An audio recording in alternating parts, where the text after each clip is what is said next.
Conger. I'm the Chief Operating Officer of Carolina Whoa, Health whoa, whoa, Span whoa, whoa. Institute. We haven't started yet. Oh, I'll do okay. a brief introduction and then let you introduce yourself. Gotcha. All right. The broadcast is now starting. All attendees are in listen-only mode. Good afternoon, everybody. Lunch and Learn, Friday, August 18.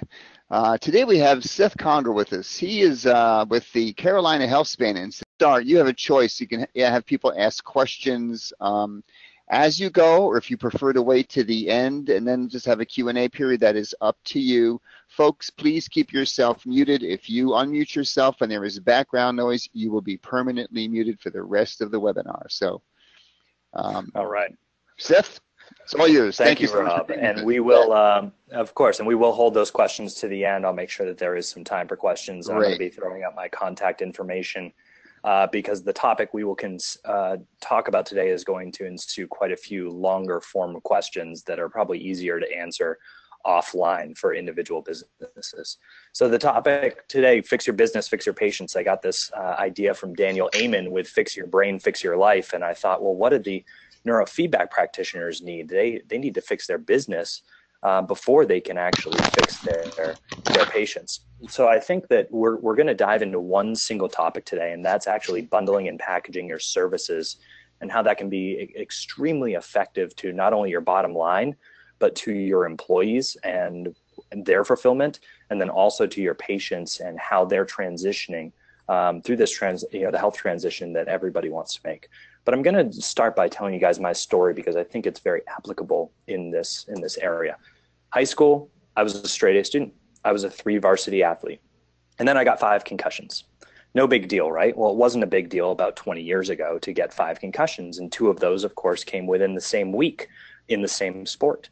And so the senior year, my last semester of senior year, I started sliding a little bit.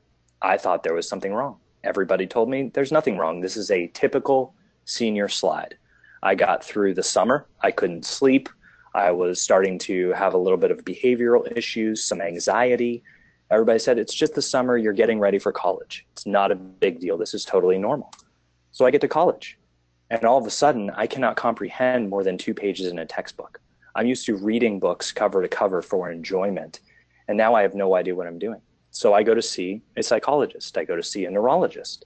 I go to see a psychiatrist. And I end up back at the dean of students, and I'm told the same thing by everybody. And it's very sad. Hey, kid, you're from a small town in Maine, and you are a big fish in a little pond. This is the real world. Buck up. Life is hard. You might want to try harder and not go the route of pre-med that you were thinking of. Try something easier, like marketing. So I did. And I decided to have a marketing career, and I worked for the same organization for about 8 years, a Fortune 500 marketing company in Chicago. We did a lot of government contracting, and my main clients were Coca-Cola, American Express, and the U.S. Army. I flew all around the country. My main job was networking and teaching individuals in those companies how to more effectively communicate with their staff and their target audience. And I got tired of that, but I learned a lot, and it was incredible. But my brain never worked the way it worked in high school, and I always wondered why. So I decided to come to Charlotte and move to Charlotte and build my own business growth and marketing consulting company. And I had a few clients, and that was running very well. And then one of my first major clients was Carolina Health Span Institute. And Dr. Ronald Brown, who's our founder, he is a medical doctor.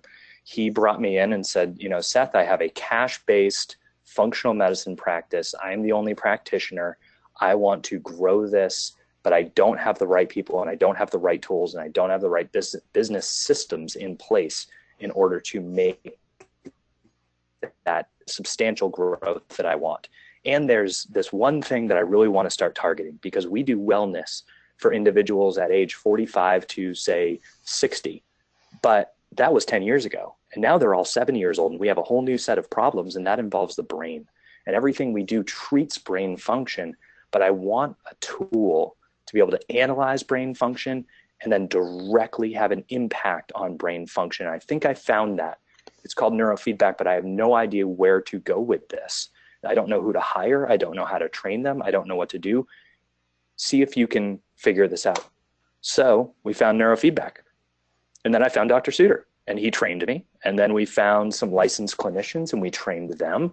And we went on this amazing path. But for me, the beginning of the whole story was going to my first ISNR back in 2013 and learning about this incredible world and what impact all of these great groups can have on the lives of individuals. And I said, there's got to be a better way to do this business model. There just has to, because we're stuck looking at it from a single lens. And I think if we take a new perspective on it, not just from the functional medicine side, but from a totally different business perspective, we can create something that's going to help all these practitioners and in turn help so many more patients out there, bringing value across the board. So I was patient number one for our practice. And we started training. We had one single channel. We had a thought tech, and we were doing some SMR training on me. And I would look in the mirror and I would find CZ and I would make the placement and I would train myself on a laptop. And all of a sudden things started clicking. And it was, believe me, it was very difficult reading the neurofeedback book by the Thompsons and trying to understand that with a brain that could not function appropriately. But the pages started turning a little bit easier, and then a lot easier. And then I was comprehending in a way that I hadn't comprehended since high school. And then my brain unlocked. And we can see that in brain performance testing. We can see that in my brain maps, my original brain maps to my current day. There's a dramatic change. And I had my entire brain changed and unlocked. My whole life went on a completely different trajectory because somebody was able to understand and identify that what was holding me back was a physiological dysfunction, not a mental health issue, and that could be actually fixed. And so now, with my new brain, I decided that I was going to take on the world, and I'm now the Chief Operating Officer of Carolina Healthspan Institute. Because there was such a big impact in my life, I decided to stay with this. So now that you guys know a little bit more about me, I want to talk about you. Are you a business owner, or do you just own a job? Because most of the neurofeedback practitioners that I speak with, unless they own a very, very large company, they own a job. They don't own a business. They're still seeing the patients on a day-to-day basis. They're still seeing 6 to 8 hours of patients, and they're trying to fit in their other work somewhere else, or just offshoring that work or outsourcing that work to other people. Do you believe that there's nobody else who can do your job as well as you can? Do you even measure your business performance with statistics? Do you track your marketing statistics? Do you know where everybody is coming from? Are you looking at the bottom line of your business every single day, not just at the end of the month, not at the end of tax season when you have to figure out if you're getting money back or owing more money, but are you looking at it on a daily basis so you know your goals for the end of the month? Do you have a plan for growth? Do you have an exit strategy? Is your exit strategy that at some point you're going to get tired of this and somebody else is just going to come buy your practice? Do you guys understand what the multiplier is on a fee-for-service practice like this? It's like 0.5 of 12 months trailing EBITDA. And we can get into what all of that means later, but it's a tiny amount of money, and it's not enough money to retire on. And if you're not planning for that 5 years in advance or 10 years in advance and turning your business around so that you have that really advanced multiplier, then you don't have an exit strategy. And do you have business systems in place? What happens if you take a vacation? What happens if you get injured? What happens if you're not able to be in the business anymore? Do you have systems in place where that business can continue running without you? Or are those business systems strong enough so that you can take a step up and say, great, I'm going to lead this practice on for growth? And I would believe, and usually I see a general raise of hands for this, but I would believe that most people, if this is what defines the difference between a business owner and a job owner, most people would have to say that they own a job at this point. But it's very easy to change that, but it starts with the right mindset. So I want to talk about value. Do you know your own value? Every practitioner that I talk to says, I put 100% into each individual I see. In that hour or hour and a half or 30 minutes or however long you see that patient, you're giving them everything that you have. You're putting all of your value into them. So what is your true value to those that you help? And for that true value, are you receiving your true value of worth in financial compensation? What are you actually being paid for? Because when I look at many neurofeedback practices, people are being paid for individual services. It's like a rental of the technology for that hour-long period of time and somebody who knows how to run it. That's what they're paying for. What should you be paid for? You should be paid for your knowledge. You should be paid for your expertise. You should be paid for the education that you can bring. You should be paid for the overall value that you can bring and the change that you can make in that individual's life. And I believe this is true because we used to be in a different model where we were only valuing the services. And we said, well, about $125 for a session that's about right. And that's all that people are going to be able to pay. And guess what? We have medical doctors behind the scenes calling the shots for our BCIA certified clinicians who know an incredible amount of knowledge, and nobody's getting compensated for what we're actually bringing the patient. All we're getting compensated for is that single transaction for the hour that those individuals are in our practice. So I want you to think about it. What is your true value? What do you really bring to the table? And are you being compensated appropriately for that amount of value? So let's talk about congruency, because what we say and how we act is very, very different. If I network all the time, not at just these conferences, but I take phone calls constantly with other neurofeedback and biofeedback practitioners. And they tell me, Seth, I'm the best at what I do. I have years of study. I have the best technology. I've spent thousands, if not hundreds of thousands of dollars of different technologies. We have two. We have a whole closet full that we don't even use anymore. We've helped hundreds of patients. We have unlimited passion. We can do all of this. But we're going to justify our low fees because the patients just don't have the money. But guess what? They do have the money. It's a matter of what do they value. And you have to start looking at what we do as an investment, not a cost. So people value or what they are told to value, or what they really believe that they can value. Take a look at the cosmetic industries. Insurance doesn't pay for boobs, guys. It doesn't. Yet people will scratch and claw and bite and find a way to come up with $15,000 so that they can get implants, so that they can look a little bit better, because people value the way they look. Smiles. Insurance doesn't pay for braces, but guess what? People pay for smiles, and they'll find the money to pay for their kids so that they can have straight teeth. But you need to understand what that individual values, because if you don't get what that single person values in their life, then all you're doing is selling services, and all it is a transaction in their mind. So I want you to think about one thing. Most people, and I see this every single day because I speak with new potential patients about neurofeedback. And the one thing I know is that they have no idea what they need, and they don't really know what they want because they've been behind the curtain for so long. They can't see what's on the other side of the curtain. They don't know what I know after going through sessions and having my brain unlocked. So I love this quote, and I bring it up in so many of these presentations. If I asked people what they wanted, they would have said faster horses. And the next one is from Steve Jobs. People don't know what they want until you show them. So this comes back to a very simple thing, because it's great if you can understand your value, and it's wonderful if you can promote this to your patients and show them, this is what your life is going to be like afterwards. And this is an investment, not just a cost. But first of all, you have to understand your own relationship with money. Everybody has one. Some people hate money. Some people love money. Is money a bad thing? It's not. Money is simply a transaction of value. Your value for their value. And you have to understand what they value so that you can bring your value to meet theirs. So what's your relationship with money? I want you to take a good long look at this and understand. Do you have a poverty mindset? Do you believe that everybody is in the same situation that you are, scratching to get by every single day? Do you believe that people won't value your services because they don't have enough cash? I come from a very small town with a very small family where we didn't have much.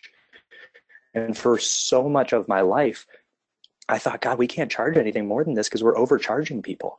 But wait a second, they just pulled up here in a brand new Tesla, and they're telling me that $125 per session is too much, but they have a Tesla. So maybe it's that I'm not valuing my own services because I'm scared of money. And some people are very scared of money.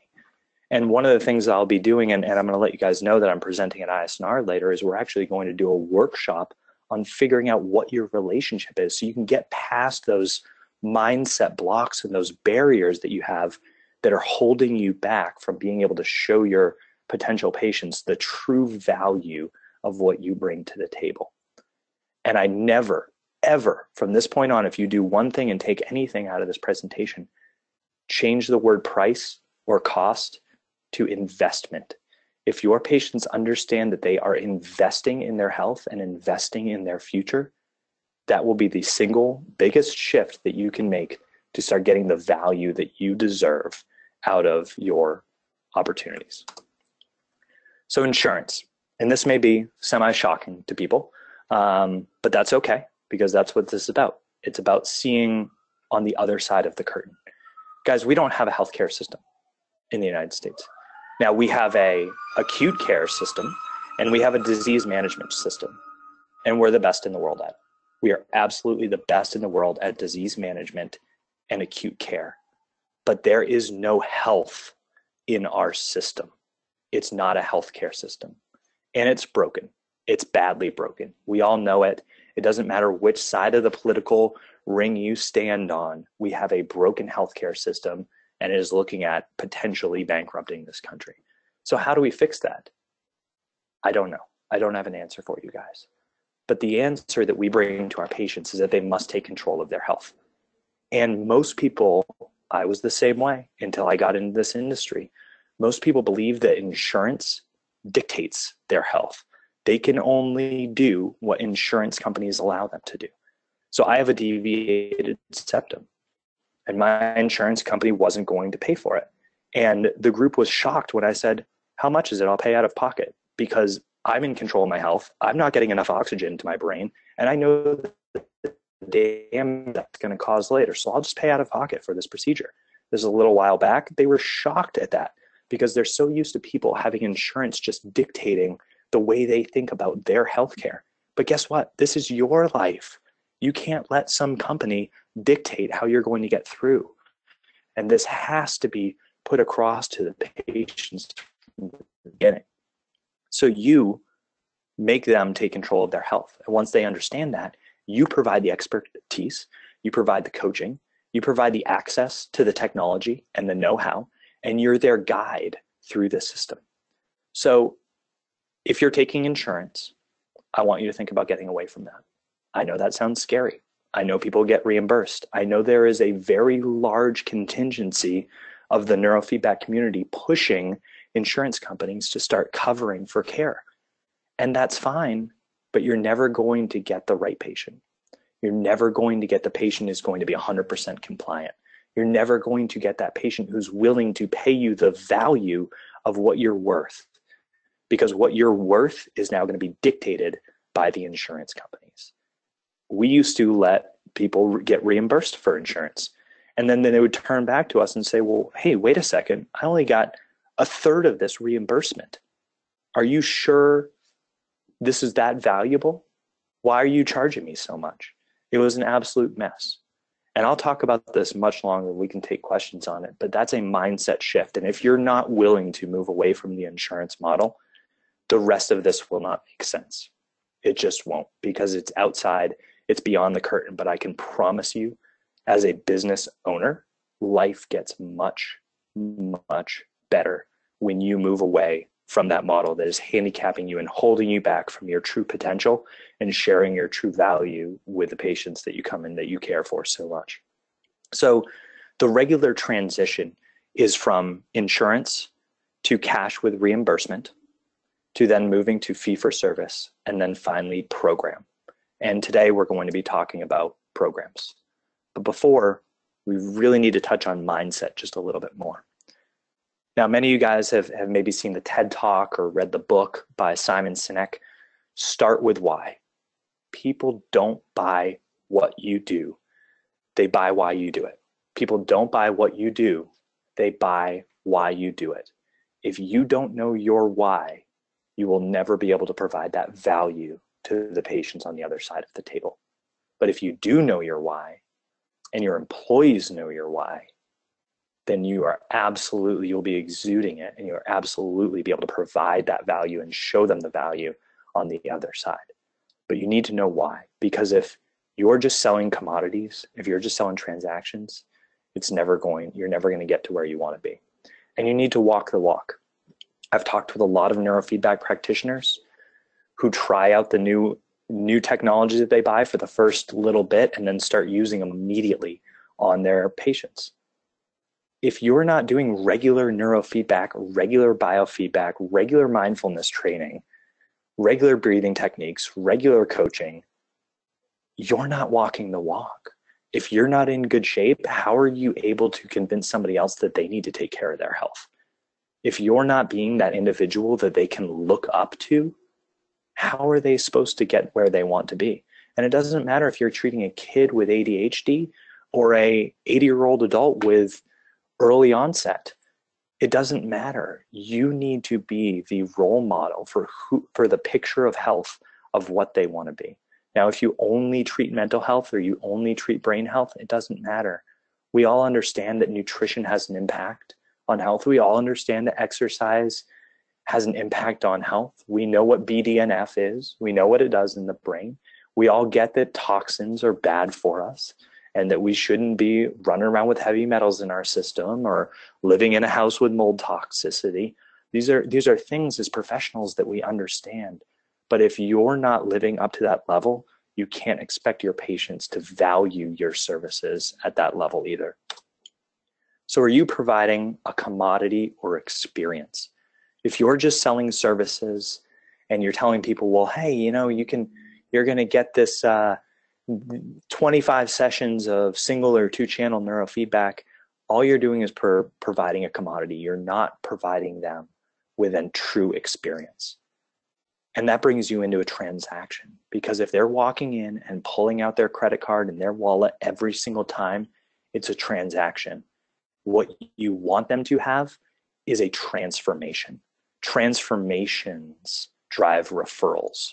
Transactions do not.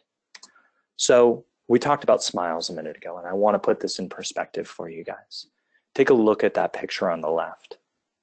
Do you think a dentist would ever be able to sell braces if they sat down the parents in the room and said, all right, guys, so this metal costs $625, and the rubber bands, we're going to price those at $400, and we're going to need to tweak it every single time, and we're probably going to need to replace this metal here and there, and it's really going to hurt. It's going to hurt a lot as we go, but at the end, your kids' teeth are going to be straight. Great. $2,000. Do we have a deal? They're never going to sell that. But guess what you can sell? Confidence. Mr. and Mrs. Blank. Do you want your child to have confidence? Do you want them to have a beautiful smile that's going to help them through high school and college and get them a great career and meet the love of their life? Because what we have right now is an opportunity for your child to invest, for you to invest in your child's confidence and the remainder of their life. Sold every single time. And that's the difference in mindset of whether you are transactions in services or whether you're taking an investment in a transformation of this individual's health. So how do we start this? Let's say everybody's got it. We're all on the same page. We all have the right mindset. We're never using the word price again. We're never using the word cost again.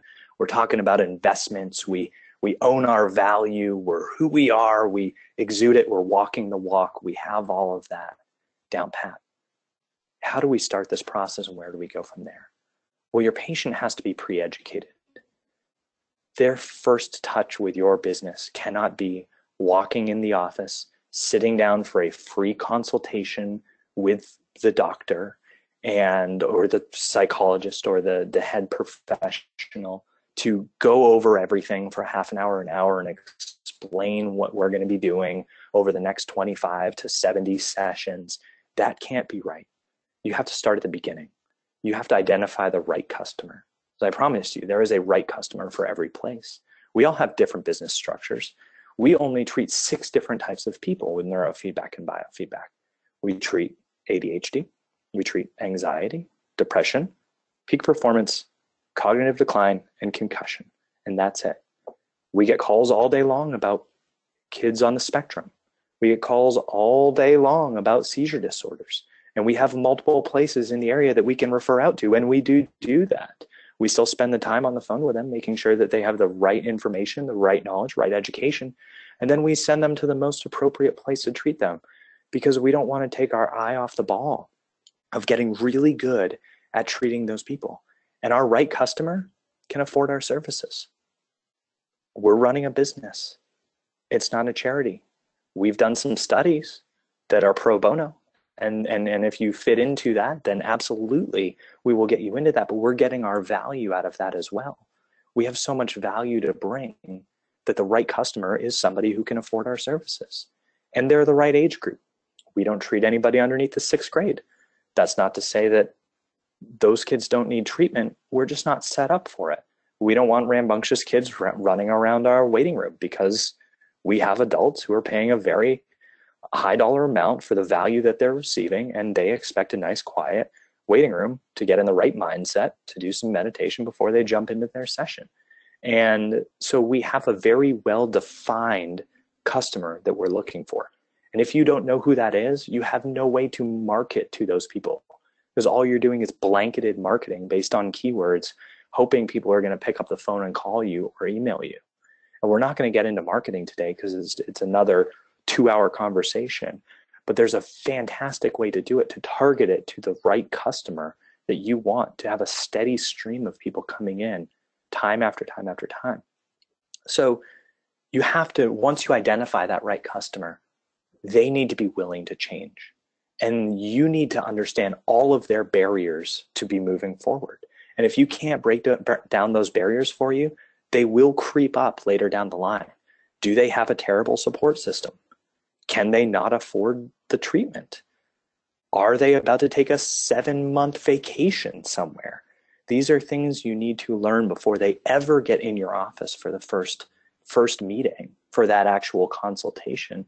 Because if they have barriers and you can't break through those, you don't need to be wasting your time on those individuals. But they will love the fact that you are asking these questions to make sure that you're already building that value in them before they even start. So you provide that value in the first conversation. And that first consultation, I know a lot of people who do free consults with the doctors. You can't do it, guys. You just can't do it. They have to have skin in the game. If they don't have skin in the game, they're not going to have a commitment. Now, if your whole pre-education is that first consultation, then all you need to do is separate that. You find a great employee, has good communication skills, and knows enough about your practice that can have those 20-minute, 30-minute conversations on the pre-education to let them know what your policies and procedures are, what the model of your business is. Get through the barriers, make sure they're willing to change, and then you say, all right, the first meeting with the doctor is to figure out if we're going to accept your case or not, because I can't make that decision. The doctor's going to make that decision. And you obviously know that we're going to be good for you, but we need to figure out if you're going to be good for us.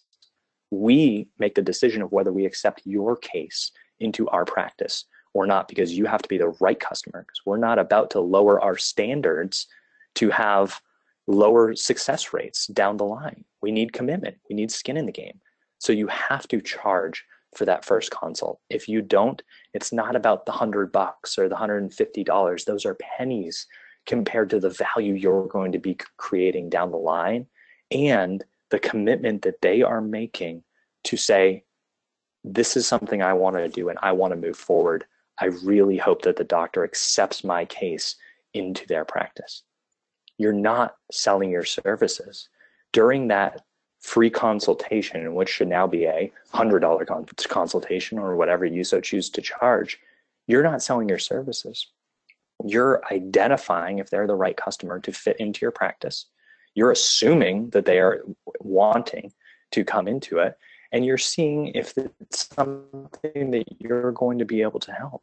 But it's up to you to build that value, to show them this is an investment in their health, not just some price or some cost. And you don't sell your services. You make a connection, you make a human connection, and you build trust and value. If you build that trust and value and they like you, they will sign on all day long. So let's jump into packaging services. I know we're about halfway through our talk, and I'm just getting to the point that I was trying to make at the very beginning. So we had to go through all of that other stuff first. But guys, packaging your services can add a turbocharger to your current engine. It's not going to replace it. There's a lot of work that needs to be done to the entire business system to support this idea. But what it will do, it will give you that wiggle room to allow you to build those systems in place so that you can have a thriving and sustainable business. Keep this in mind. When you're packaging your services, it does not matter what you're providing your customer. It doesn't matter if you're a functional medicine business with multiple medical doctors, multiple therapists, coaches, working on nutrition and fitness and every other piece, or if you're just doing neurofeedback and biofeedback. It does not matter, because you're packaging your services in a way that you're taking what you have to offer and you're calling that a value, the overall value. And I want to talk about fee-for-service a little bit, because we did fee-for-service for 12 years. And it was cash-based, and that was great. But we had to constantly be bringing more people in every month and hiring more employees, and then more people, and then more employees, and higher marketing dollars to keep the same exact margin, the same profit margin. And if we didn't want to lose on that profit margin, we had to keep growing. It was impossible. It was a business hamster wheel that nobody ever wants to be in. We got up to one point of taking 84 new customers, accepting 84 new patients in a month last September. And it was just insane. And we had to do that because we had a poor month in August and only brought in 50 new patients. And we needed to get that back up just so that we could make payroll. It wasn't working. When we started packaging our services, it made it okay where we could bring a smaller amount of people in, treat them the way we wanted to treat everybody, put that 100% in, and actually put about 125% in, go above and beyond to make sure that everybody was getting the best possible service, the best value, the best experience, and they were having that health transformation that we were looking at. The fee-for-service model, I call it the insurance model's ugly cousin, because basically you're saying to the people, listen, we don't want to do the work with insurance because they're not going to pay us enough for what we want to charge. And I need to staff up and get 3 or 4 more people to do the billing and the collections and all that stuff, which I don't want to do. But you can do all that. So what I'll do is I'll take your cash and you pay me up front, and then I'll provide you with a receipt, and then you go run through the hoops of trying to get this reimbursement and go for it, because that's what we want to do here. It's not the all-inclusive system. It's not the experience that you want to give that patient. All you're doing is probably pissing them off that they have to go home, and after they had a phenomenal session with you and feel so energized and ready to take on the world, and then they get home and they realize that their reimbursement wasn't met, or they got less money for it. All they're going to do is be ticked off constantly because they're seeing a price given to them and you're trying to provide a value. And the congruency is never going to work there. So I highly suggest getting out of anything that looks like insurance whatsoever and moving only to a cash-based program model. The best thing about this, they stop pulling out their wallet every time. There's nothing worse than having a wonderful session with somebody and then saying, okay, now you got to pull out your credit card. It's just terrible. Or pulling out before, or even telling them to go see your front desk person to do that. It's not a good experience for people to constantly be pulling out their card, charging you for everything, because eventually they just say, I don't want to pay anymore. I feel okay. I'm good here. And then they'll just head on out. Or if they're not feeling where they need to be, then they're just going to say, well, I don't want to keep paying for this. It's just ridiculous. So you control a lot more of that when you're packaging your services. So let's get into why the package is the best for the patient. The patients know in advance what their investment's going to be. It's very simple. You're not surprising them at every corner. You're not saying, hey, this is going to drag on a lot longer than we thought it was going to be. They know what they're getting into, and they know how long it's going to take. You're going to put a time frame on it. For us, that's 4 months. We know that normally we can get it done in somewhere between 2 and 3. We give a little barrier. They understand that there is an end date to this. Now, will there potentially be maintenance afterwards? Of course, that's a different package. They know that up front too. But to tackle their needs and their goals, there is a timeline, and they are very clear of how long it's going to take. So we're not constantly getting the question, how many more of these do I have to do? How many more of those do I have to do? I don't want to do biofeedback this time. I want to do neurofeedback because I'm paying for this. No. We run the show, but we know that that's going to be the best thing for the patient at the end of the day, because we are responsible for getting them to their goals. That's what we've put out. Even if you're not making a promise, there are no guarantees. I get it. But guess what? It is seen that if they're going to join this, that you are doing everything in your power to get them to their goals. Now, I hope you're setting up goals in the first place and having very clear expectations for the patient so that they know where they're getting to. And I hope you're tracking that data and information from a subjective side and an objective side. And that's another whole conversation. If you're not doing that, you need to be. But they need to understand how long it's going to take. They need to understand what they're getting into. With a package, people feel a personal responsibility. They feel like they're partnering with you. It's not just another pill, guys. If you're doing fee for service, you're basically saying you're going to take this pill every single time, and that's what we're doing. With a package, they understand that they are a partner. They need to do their homework when they get home. They need to do all of the exercises and different things that the practitioner is asking them to do, because they're a partner in taking control of their health. They understand that they have a responsibility to you as their partner in this. And then you make everything available to them. You can make it all inclusive. And we're going to talk about the different varying levels of that. But all of your products, your services, your education, that's all combined into one package. Now, right now, most of us do that anyway. We say, all right, you get a session. And today we're going to do heart rate variability training. We're going to do some cognitive behavioral therapy. We're going to do 2-channel neurofeedback. And we're also going to try this new infrared technology that we just picked up as well. That's 4 different services that you're trying to squeeze into one thing. And all they see is it's $125 for an hour. They don't value those 4 different services and each piece that they can build towards the overall goal. But you as the practitioner value it. You know exactly what neurofeedback does different than biofeedback. You know exactly what cognitive behavioral therapy does different than infrared therapies. So you understand that value. They don't if you're squeezing all of that into one single session. So with a package, you're able to break those out and say, this is everything that you're getting. We're going to use these based upon what we feel is best to get you to your health needs and goals in the best time frame we can absolutely set up. And they understand it's an investment. If you're doing fee for service, they will never understand that they are making an investment. They will see it as a cost every single time. If they believe it's an investment, they're going to turn around and tell their friends, I made the most incredible investment in my health. You guys need to do this as well. You won't believe what it's changed in my capacity and my processing speed and my attention and my memory. I can remember my friends' names at parties. This is absolutely incredible.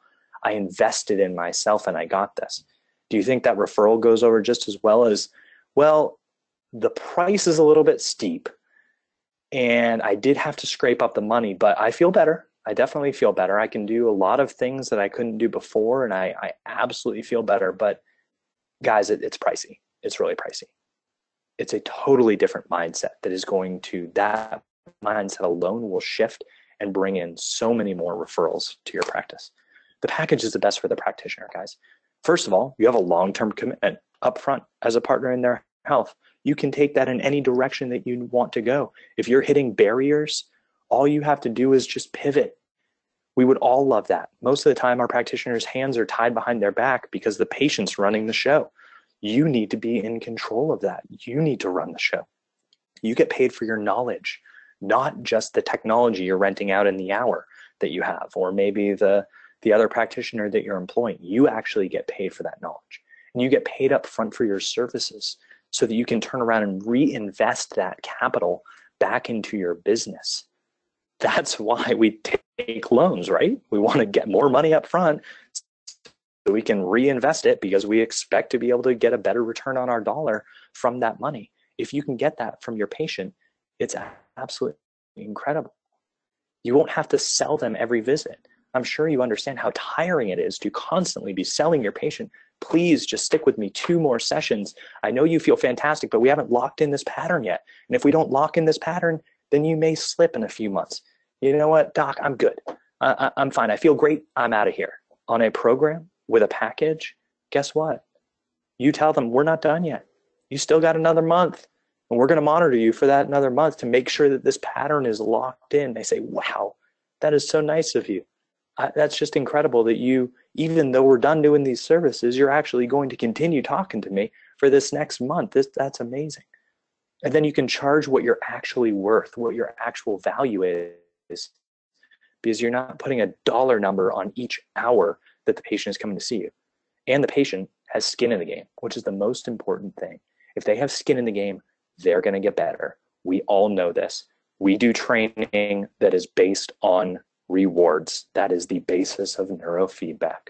We understand that when the brain is rewarded, it improves, right? So why would that not work in our business as well? It definitely works on the other side. We put consequences all the time on behavior. We say, listen, if you don't lose 10 pounds in the next 3 weeks, then guess what? You're going to have to write a check to the politician that you hate the most. And that check is going to be for the same amount that you just invested in your health. And guess what? People find a way to lose 10 pounds in those 3 weeks. I guarantee you. So if they have skin in the game, they will comply, and they're going to reach their health goals, which means you don't have to just push and push and push to try to break through those barriers and mental models that they have. So a program model, what does that look like? Multiple levels, but they can have offerings. Every single package has the same basic levels of things. You have your diagnostics. For many of us, that would be a brain map, maybe a biomap, maybe a brain performance testing using CNSVS or impact, or self-assessments. Maybe it's a neuropsych exam. Those are your diagnostics. You do those at the beginning, and you do those at the end. How many people charge for the beginning and they try to upcharge at the end and say, well, it's only going to be half price. I promise you, but we really want you to get this subjective testing. And they say, nah, it's just not worth it. I feel good. So there's no need for me to go get another brain map. And guess what? You don't get objective evidence. You don't get to turn that into a case study. Probably have to do pro bono case studies. And you have no way to actually say to the person, guess what? Your cognitive flexibility improved by 15% across this because they didn't do the post testing when they were supposed to. So you build in 2 levels of diagnostics in your program. And then you have education. For us, education is an online portal where people go to get health education. For many of you, that may be to therapy. It may be general education that you've learned as a doctor, therapist, and we're all very, very educated in health and wellness. You're sharing that education, that knowledge is what you should really, that's really valuable for them, because they're looking at Dr. Google, and you have a way to get them through all of those weeds. So you should absolutely put an amount, a value amount on education. The case management. How much work do we do after that hour is over? We have to chart on the patient. We have to do research on their certain condition. If we're sharing that patient between multiple different clinicians, we have to have conferences with the other clinicians to make sure everybody's on the same page with that. Then we have to contact them. We have to book their appointment. They may send us an email with a question. We have to answer that. Then they call to cancel their appointment that we were prepared for. All of that is case management. That's still your time. It's just not time that they value, and it's not time they're paying for, because all they value is that 1 hour that they're being seen because you're on a fee-for-service model. So all of the visits, all the communication, you build a value on that and you put it in the package. And then all your training. Training can be called neurofeedback or biofeedback or cognitive-based or cognitive behavioral therapy or entrainment or alpha theta or whatever you want to do. That's in the training, but you shouldn't feel that you are forced into cramming as many different things as you possibly can in one session. So you have 3 levels and you have set prices. It's not a negotiation, because if you start negotiating with people, they're going to cut off education. Oh, I don't need education. I'm good with that. They need education. I promise you. The case management, business and communication, why would I pay for that? I never paid for that before. Well, no, you need that. That's part of the program. It's not a negotiation. Remember, go back to Henry Ford. They don't know what they need. You do. So you have 3 standard packages. You have a mild, you have a moderate, and a severe, and you price those differently. For people who are going to be really quick and really easy, you have mild. For people who are going to be your mainstay, that's moderate. And then for the ones that are going to be very difficult to work with, it's going to take a longer time, those are severe, and there's a different value attached to each one of those packages. So some packages can be marketed to multiple different target groups. We have an attention package. We have a golf improvement package. We have a cognitive decline package. They're the same package. They have a different name on them. We do the same thing. Everybody gets biofeedback and neurofeedback and brain coaching and stress management, and they get a meeting with a medical doctor. But guess what? Their goal is golf improvement. So therefore, we're selling them the golf improvement package. And it's wonderful because it's the value that they want. It's the target that they're getting after that we're promoting. It's not about us. It's about them and their goals and their needs. So the program model, we talked about this, but there has to be a set timeline for the program. Ours are 4 months because it gives us a 1 month leeway. You're in charge of the flow. They may want to say, well, this is unlimited, so I'm going to come in 5 times a week. Well, no. 5 times a week isn't good for you. Your brain needs to rest in between sessions. Now, eventually we can get up to the point where you can do more, but you may not need that because more is not better in this. This is a different model. So you are in control of the flow. And then you include everything. We do maintenance and check-ins for the last month. They're not doing neurofeedback and biofeedback other than in extreme cases after month 3, sometimes after month 2, because we've already hit our goals. Now, we don't continue saying, all right, great, we hit the goals of helping you with this anxiety and depression, and now all of a sudden you want to boost your memory by 20%? Sure, we got a couple months left. No. We got to the goal. You set the goal. We got to it. We probably brought you 10% further than we wanted to. And if you want to do that, well, we have a maintenance and a peak performance model that you can roll right into that is going to continue this, and it's going to be easier for you and less time consuming, and we're going to get you to that point because we're in programs rather than saying, all right, it's going to be 15 more sessions at $125. It just doesn't work like that. So I'm going to give you guys an example and share some numbers with you. Up until halfway through 2016, this was our model. We charged $1,200 for neurotesting. That was a brain map, a biomap, a CNSVS brain performance test, and a neuropsych exam. We spent 2 to 3 hours going over all of this data and putting it together in a beautiful report, and then meeting with that person for a full hour the next week to go over all this stuff. And that cost $1,200. We charged $800 for post-testing, $400 if they paid for it up front. Eventually, we just started charging $1,600 because only a quarter of the people were actually going for the post-testing. And none of them were paying for the post-testing up front, even saving that money. But we wanted the data, and we knew it was going to be valuable for them, so we had to make that switch to $1,600. And then we charged $125 a session. For some of you, that may be high. For others, I know people who charge $325 a session for neurofeedback, so that may be very low. But for that, it was an hour of any service. Neurofeedback, biofeedback, could be therapy. Many times we combined all 3 in one session. We had people come to us and say, I'm paying for this. I don't want biofeedback this session. We're like, you have an autonomic dysfunction. You need biofeedback. Nope, I'm paying for this. I want neurofeedback because it was the sexier thing. We had no control over what they were doing in that old model. So our average cost, and I'm using cost here because that model, was $4,325.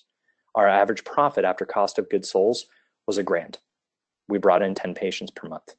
We profited $120,000 a year, still had to pay out the owner's salary, still had marketing costs and everything else involved in that. It was absolutely ridiculous. So here's our brain enhancement program. This is just one. This is our target program that we're trying to bring in for people. There's a tuition. That tuition is HealthSpan Academy, which is our education platform. unlimited brain coaching, stress management, and therapy, which is just the therapy, the brain coaching, and everything else that we were already adding into the sessions. The case evaluation. This is a review of their medical and mental health, evaluation, and program design. This is all that time that we spend outside of that 1 hour with the patient. 2 medical provider visits. Many of you may not have that option. That's okay. You can take it out. Or just say two visits with the owner of the practice. Pre and post diagnostics, because it's important to have pre and post objective measurements. So they get 2 brain maps, performance testing, biomaps. They get the brain enhancement training, which is all the biofeedback, direct and active neurofeedback through this 4-month period of time. And they get a DHA formula, which costs us about $60 to give that to them. Their total investment, $85.84. Our extra cost in that is $200, meaning this is 5 times more profitable to us than the old model we were doing. What are we doing differently? Well, we have a little bit more freedom. So if a practitioner wants to take things a different way, they can do that. If we want to stop and say, hey, this isn't working right now, let's pivot, we can do that. If we want to do a whole lot of work up front, we can do that. Or we can say, all right, let's just take this really slow and move into it. We have so much more freedom. If we need to run a brain performance test in the middle of it that costs $35, sure. They don't need to come to the business guy and say, Seth, can I please use $35? I don't want to have to charge the patient for this. I need this to direct their treatment. Sometimes we now even do brain maps because it only costs us time. So we're able to make that shift, and it's incredible. We have different payment options. You can pay up front with a discount. And I know I'm getting short on time, guys, so I'm moving a little bit quick. I got about 4 minutes. And I'm 2 slides left. So you can pay with upfront with a discount. You can do equal payments across the program, or you can have financing options. If you give those options and the person actually sees the value in your program, I promise you they will find the money. If they're not able to find the money, then they don't understand the value and they don't see it as an investment. And that's your fault, not theirs. And that's where you need to get that mindset shift after you move to programs. So choose your adventure hesitations. I got 3 of them. If you think this is too expensive, move back to slide 4. What is your true value? I believe 85, 84 is even undervaluing what we have and the expertise we have. If somebody has a barrier and we can get them in with a medical doctor and then move their progress forward, there's not many people who can do that. I think 85, 84 is a fantastic value for what we're bringing. We're changing lives. We're setting people on new trajectories and new paths in their entire lives here. You think your employees won't get for it? Well, then you need to make them team players rather than just employees. We bonus every single one of our employees every month based upon trackable statistics and performance data as the company grows. And for that reason, they become team players instead of just employees. Think your patients can't afford it? You need to understand your relationship with money, not theirs, because you're never going to be able to look into their bank account to see if they can afford it or not. But you have to understand how you look at money first. So how do you be a business owner? You need to take time to work on your business, not just be in your business. You need to run your business on statistics, not just hope or feeling. I feel like we're having a good month. No. You need to look at legitimate statistics every week to make sure your business is running on progress. Knowledge without action is just knowledge. If you take away from this today and say, oh my God, I learned so much today, and you don't put any of this into action tomorrow, then all you did is learn something and your business is going to be no better for it. You have to understand the importance of your time and your value.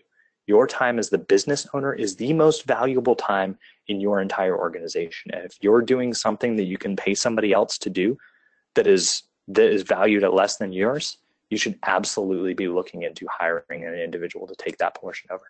You have to track your data and collect testimonials. If you're not tracking objective pre and post data, you're doing the entire field a disservice. And I cannot be more serious about that. If I had more time, I'd harp on that for about 15 minutes.